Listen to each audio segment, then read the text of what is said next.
Usapang falsification of public document. Hi po, attorney.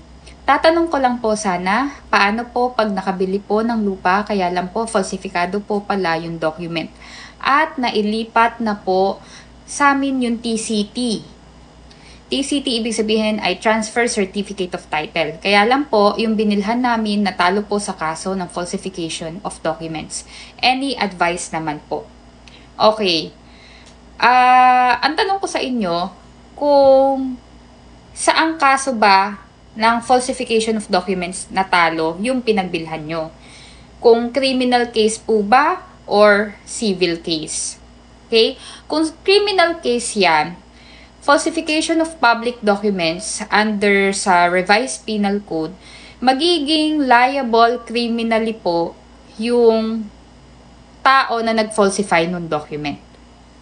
Pero, kung halimbawa, sa civil case naman, okay?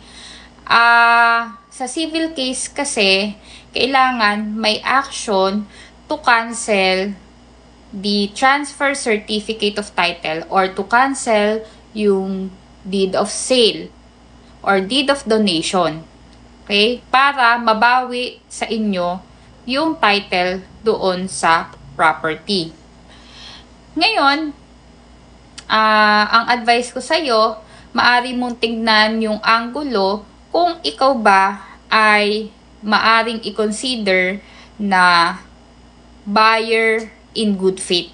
Okay? Kasi kapag ka buyer in good faith ka, yun yung pwede mong gamiting depensa laban doon sa naghahabol, doon sa property mo na naka-title na ngayon sa pangalan mo. Okay? Ano po ba yung buyer in good faith?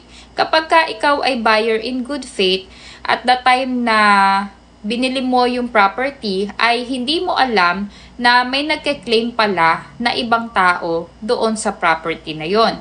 At binayaran mo yung full price ng property na yon. Okay? Walang naging panloloko. O kaya ay hindi ka nag-take advantage dun sa sitwasyon ng property. Okay? So, ayun. Ano pa ba?